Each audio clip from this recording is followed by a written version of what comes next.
Muito boa tarde a todos. Se calhar vamos dando início de forma bastante informal a este nosso ciclo de À Volta dos Livros.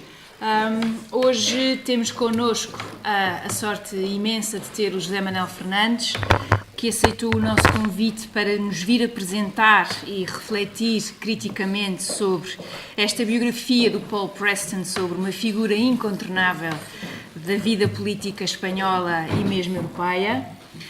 O José Manuel Fernandes é daquele tipo de apresentadores que dispensa quaisquer apresentações, passando a redundância. É um dos nossos, usando a expressão em inglesa, public intellectuals mais conhecidos. Foi durante muito tempo, já viu? Foi durante muito tempo diretor do Público e é hoje em dia publisher do jornal O Observador. Ao mesmo tempo, escreveu um dos livros mais interessantes que eu gostei de ler sobre a sua viagem política, a que chamou Era uma Vez a Revolução, e que eu acho que nos ajuda a perceber muito uma geração. E assim sendo, muito obrigada, José Manuel Fernandes, é com muito gosto que o temos aqui. Bem, obrigado também pelas palavras, pelo convite, em primeiro lugar, pela vossa paciência de estarem aqui presentes, pela introdução. E eu vou tentar, de uma forma um bocadinho sintética, apresentar o essencial deste livro e o que é que nele me parece mais relevante. O Santiago Carrilho é uma pessoa que, em Espanha, é visto como uma espécie de santo laico e, quando morreu, foi tratado como tal. Portanto, foi um antigo dirigente comunista, que depois, há no princípio da década de mais de 30 anos, quase há 40, no princípio dos anos 80, foi expulso ou saiu do Partido Comunista Espanhol. Entretanto, o Partido Comunista Espanhol praticamente foi desaparecendo e teve sempre uma presença na vida pública e, sobretudo, foi sendo sempre apresentado como uma espécie de comunista diferente dos outros, porque era um comunista moderado, era um eurocomunista, portanto, um comunista reformista, não um revolucionário, uma espécie de alguém que contrastava com, por exemplo, a figura do Álvaro Cunhal, que seria um dogmático, um ortodoxo, e aqui não, tínhamos alguém capaz de dialogar, alguém capaz de fazer pontes, e, portanto, foi assim que, de alguma forma, ele foi visto durante as últimas décadas em Espanha. E deve-se dizer que houve razão para isso, digamos assim. Não é por acaso que isto aconteceu. Isto aconteceu em boa parte por causa da forma como ele geriu a transição.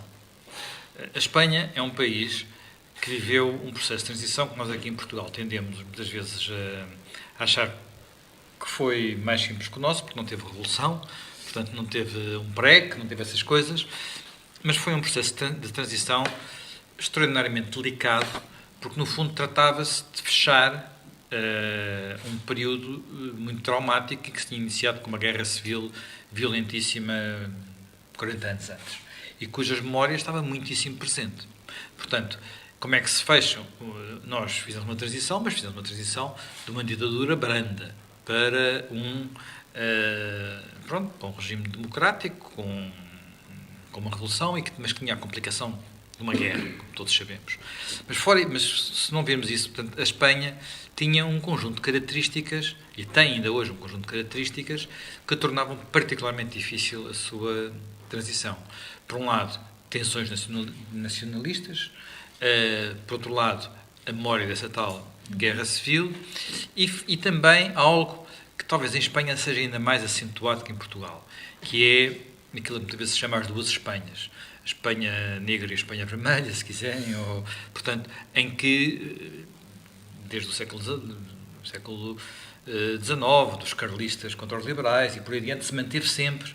Quer dizer, ali não foi como em Portugal, que os miguelistas desapareceram, não, houve carlistas até, ainda hoje há carlistas. Bem, também nós temos os miguelistas, mas são um bocadinho figuras para adornar as salas, quase, diria eu, não são propriamente muito representativas. Mas ali não, sempre com movimentos políticos que tinham representatividade, iam até às eleições, ainda aconteceu antes da Guerra Civil, portanto, e divisões muito profundas na paisagem política e social, que cruzavam com os problemas dos nacionalismos que estamos a ver ressurgir hoje em dia. Aquilo que, digamos, a aura que, de alguma forma, Carrilho conseguiu construir foi o facto de ele ter conseguido, nesse momento da transição, tornar-se respeitável por uma Espanha, e, em particular, pela parte da Espanha que ainda tinha viva não apenas a memória da Guerra Civil, mas os problemas relacionados com a forma como os comunistas tinham travado a Guerra Civil e, portanto, ele ter tido a capacidade de negociar essa transição, ter tido uma coragem de viver um ano clandestino, disfarçado em Espanha, para pressionar essa negociação. Muitas vezes pensou-se que a Espanha passaria para a democracia com o Partido Comunista ilegalizado e ele conseguiu, de alguma forma, que isso não acontecesse e que, portanto, fosse a própria aceitação, a sua própria integração do PCE no sistema que resultou da Constituição de 78, não me quero enganar do ano, aquela Constituição que agora todos estão a contestar, todos, quer dizer, que agora parece muito contestada. Isso, a forma como ele foi negociando com pessoas muito próximas, inclusivamente, digamos, daqueles herdeiros diretos do Franco, a forma como moderou os sindicatos, a forma como moderou o próprio Partido Comunista, deram-lhe essa aura. E é, pois, um momento simbólico em que também é muito importante, do ponto de vista da sua imagem pública, que é o 23 de Fevereiro. No 23 de Fevereiro, é quando se dá a tentativa de golpe dos militares, do Terrero, e todos têm presente a imagem da Guarda Civil, dentro do Parlamento, com uma pistola na mão, subindo ao sítio onde falam os deputados, e nesse momento há apenas 2 deputados que não se escondem debaixo das cadeiras. 2 deputados. O Primeiro-Ministro, Adolfo Soares, portanto um centrista, e Santiago Carrilho. E isso foi uma coisa que se notou muito em Espanha. Portanto, houve ali todos os outros. Houve 3? Foram 3. O general fez a negociação. Tem razão. O general fez a negociação também não se pôs para baixo. Que é a reação, digamos, normal numa situação daquelas, digamos. E esse momento foi um momento também importante. Depois é evidente que ele, ao tornar o Partido Comunista num Partido Social-Democrata, ou parecido com isso, acabou por fazer com que o próprio Partido Comunista se deixasse perdesse a sua natureza, e hoje em dia aquilo oscila entre momentos de maior radicalismo e menor radicalismo, mas nunca voltou a ser com coligações, sem coligações, esquerda unida, assim ou assado, nunca voltou a ter o peso que podia ter tido, que nunca chegou a ter, nem ser nada de semelhante ao Partido Comunista Português. De alguma forma, digamos, o modelo, quer dizer, gostemos ou não, a forma de sobrevivência dos partidos comunistas é a ortodoxia. Quando eles deixam de ser ortodoxos, aquilo é uma espécie de maionese que deslaça e, portanto, é difícil manter isso. Mas isso é uma outra discussão.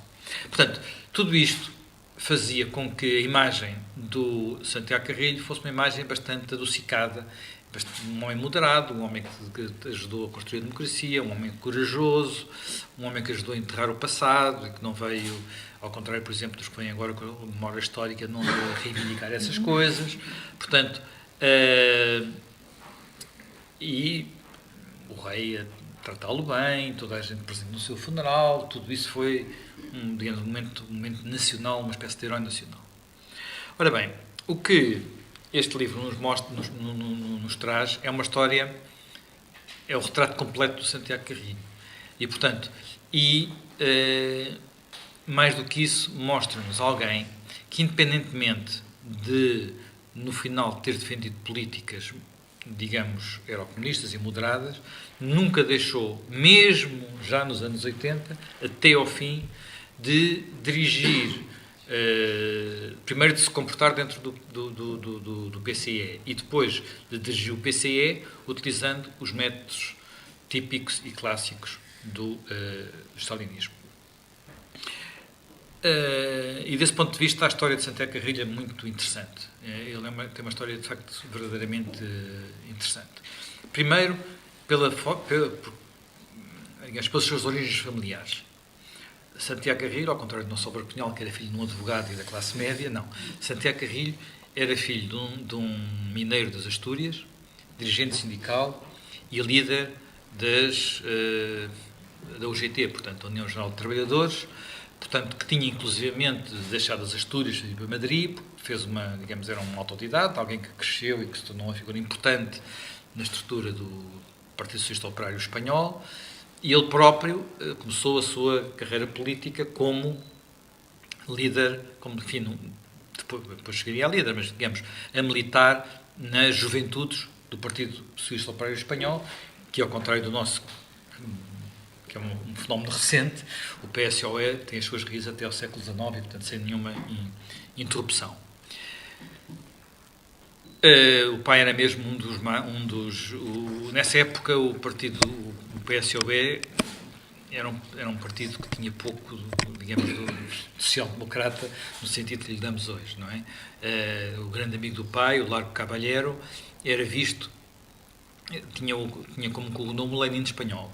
Portanto, era um partido que, sendo socialista, se revia, havia largos setores deles que se reviam na Revolução Bolchevique. Mas, apesar de existir em Espanha ao mesmo tempo já um partido comunista, que era muito pequenino, uma coisa muito residual, até ao início da Guerra Civil tinha muito pouca influência. O grande partido operário era, de facto, o PSOE, que era, em muitos aspectos, um partido revolucionário. E havia linhas no interior do partido em que se debatia, havia reformista ou havia revolucionário, não era apenas, portanto, digamos que até a própria herança do Bernstein e da Segunda Internacional não estariam completamente assumidas pelo PSOE nessa fase. Neste período, quando as coisas começam a caminhar em direção à Frente Popular e que depois daria a vitória das Esquerdas Unidas em 1936, há um movimento de aproximação entre as juventudes do PSOE e a juventude comunista. E, na prática, no que isso resulta é, em Santiago Carrilho, levar a juventude do PSOE para dentro do Partido Comunista, rompendo, nessa altura, com o pai. Portanto, aliás, há momentos que este livro recorda, mais adiante, de extraordinariamente duros na relação dele com o pai, de uma grande crueldade, quase, na forma como ele se rompe com o pai e depois se há de relacionar com ele. Muito novo ainda, portanto, ele tinha 23 ou 24 anos, ocorre, logo no início da Guerra Civil, enfim, logo nos primeiros meses da Guerra Civil, um dos episódios que há de marcar a história de Santiago Carrilho e há de ser uma das questões críticas, não diria até ao fim, mas que é seguramente crítica até ao momento em que ele negocia a transição. E estou a falar e agora falha-me o nome desse... Eu infelizmente esqueci-me do livro em casa e quando tenho todo cheio de papelinhos. Pedi aqui um que lá estava no jornal só para trazer. Bem, como já me lembro do nome, portanto, logo no início da Guerra Civil, na Guerra Civil, como muitos saberão, não é? Portanto, o Exército Nacional, os nacionalistas partem de Marrocos, rapidamente ocupam o sul do país e a parte junto a Portugal, não é? Portanto, a Galiza e toda a zona da Extremadura, e avançam sobre Madrid. E chegam a estar dentro de Madrid. Quando digo dentro de Madrid, é dentro da Madrid atual. Quem conhece Madrid sabe que a cidade universitária fica dentro de Madrid. Na cidade universitária combateu-se trincheira a trincheira, metro a metro. Portanto, aquilo não era uma coisa longínqua. Quer dizer, o Pacto do Retiro foi uma das... Do Retiro, não, O Retiro é o pequeno, não é? Portanto, há dois parques que eu os confundo sempre um com o outro em Madrid. Portanto, aquelas zonas cometeu-se realmente dentro de Madrid. E Madrid, como acontece nas guerras civis, em qualquer guerra civil, Madrid era uma cidade que tinha a sua burguesia, que tinha a sua classe média, que tinha a sua aristocracia, se quisermos, e, portanto, todos esses começaram a ser vistos como a quinta coluna. Portanto, eles estão por trás a atraiçoar-nos, eles estão por trás a dizer onde é que estão as nossas forças e a mandar mensagens para o outro lado, eles estão a enviar retratos e, portanto, houve uma ordem para começar a prender as pessoas que eram suspeitas de ser simpatizantes dos nacionalistas. E vai ocorrer, neste processo, prisões e depois execuções em massa. Portanto, sem julgamento, sem nada, pessoas são levadas e são simplesmente fuziladas, enterradas. Isso tem um nome de uma terra, quando isto ocorreu, é isso que me está agora aqui a falhar o nome. E, na altura em que isto ocorre, Santiago Carrilho tem já responsabilidades na Defesa Civil de Madrid. Portanto, não é o chefe da Defesa Civil de Madrid, mas tem responsabilidades operacionais e não restam muitas dúvidas que ele foi uma das pessoas que participou nesta operação. Não terá lá dado aos tiros, mas foi uma das pessoas que participou nesta operação, que é uma das operações, digamos, a Guerra Civil Espanhola é uma guerra marcada por barbaridades imensas, quer dizer, e foram cometidas pelos dois lados. Portanto, e dentro das barbaridades cometidas pelo lado republicano, esta é uma das mais conhecidas e uma das mais famosas. E ele fica ligado a isto. Mas na altura ele ainda era uma figura, portanto era muito novo, estava, como digo, tinha os seus 20 e poucos anos. Ele é praticamente a idade do Álvaro Cunhal, portanto, e vocês sabem que o Álvaro Cunhal também esteve em Espanha durante a Guerra Civil, fazendo uma pequena colaboração, digamos assim, mas não é marcante. Ele ainda na altura, o Álvaro Cunhal não era ninguém no Partido Comunista Português, e nem sequer na Juventude Comunista Portuguesa ainda havia outras figuras, como Pavel e tal, mas o Carrilho, até pelas circunstâncias que aceleram a história, não é? A Guerra Civil acelerou um pouco a história, ele vem a ter um papel muito importante. Bem, o que é que se passa? Bem, durante a Guerra Civil, o que se vai passar é que gradualmente, em boa parte, pelo facto de o único apoio ao lado republicano ser a União Soviética, por outro lado, pelo papel que, apesar de tudo, desempenharam, pelo menos na primeira fase, as brigadas internacionais que eram organizadas pela Terceira Internacional, e, portanto, não tinham só comunistas, mas eram sobretudo organizadas por essas organizações, pelo papel que tiveram nessa altura, muito o Partido Comunista Espanhol, que antes era um pequeníssimo partido, portanto, que tinha, não sei aqui o número de deputados, não sei agora de cor, mas era pouquíssimos deputados, acaba por, sem nunca ter tido o primeiro-ministro, sem nunca ter tido o presidente, acaba na prática por dominar o governo e, sobretudo, por dominar o que é mais importante, que é o exército. Portanto, o exército republicano acaba por ser dominado e isso é feito, muitas vezes, com enorme... Para conseguir esse controle, há momentos de enorme brutalidade. Talvez o mais conhecido de todos é o que se passa na Catalunha, em Barcelona em particular, e que está extraordinariamente descrito pelo Orwell no seu livro Homenagem à Catalunha, em que se mostra como é que na retaguarda os anarquistas, que tinham muita força em Espanha, e por outro lado os trotskistas do PUM, do Partido Operário da Unidade Marxista, foram dizimados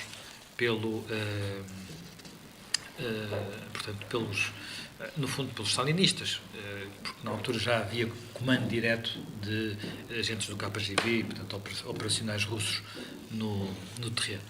E é esse barco, o barco em que vai Santiago Carrilho.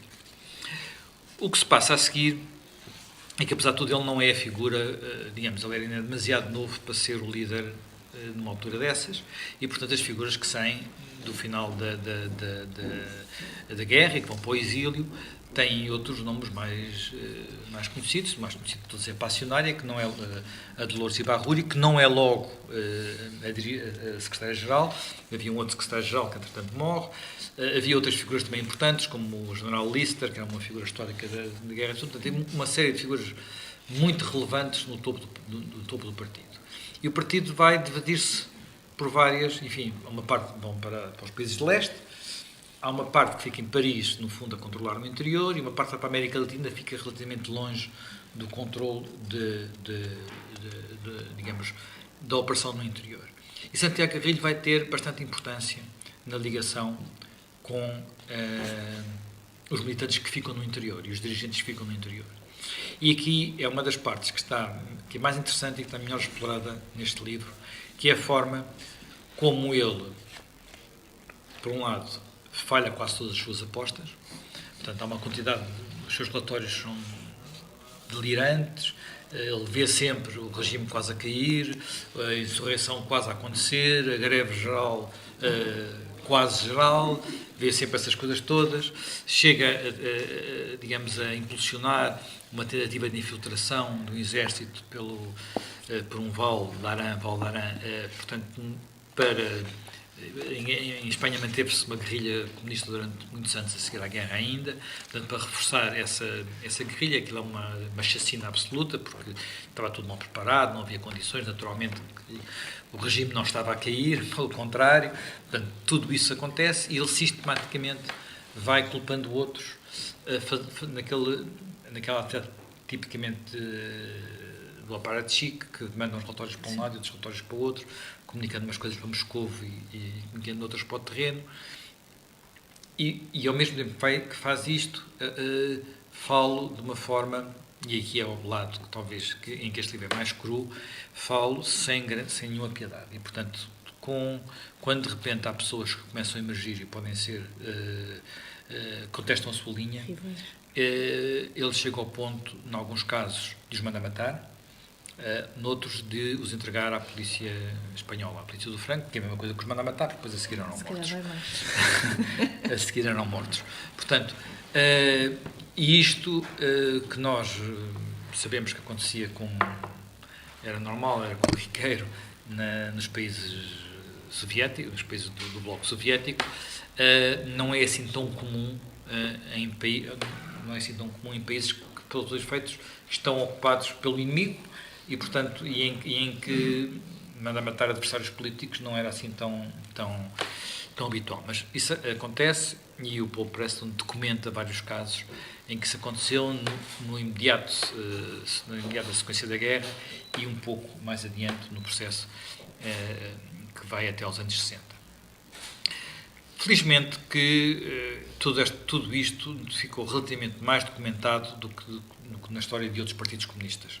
Por exemplo, na história do Partido Comunista Português isto está muito menos documentado, até porque algumas das figuras que ao longo da história se opuseram às lideranças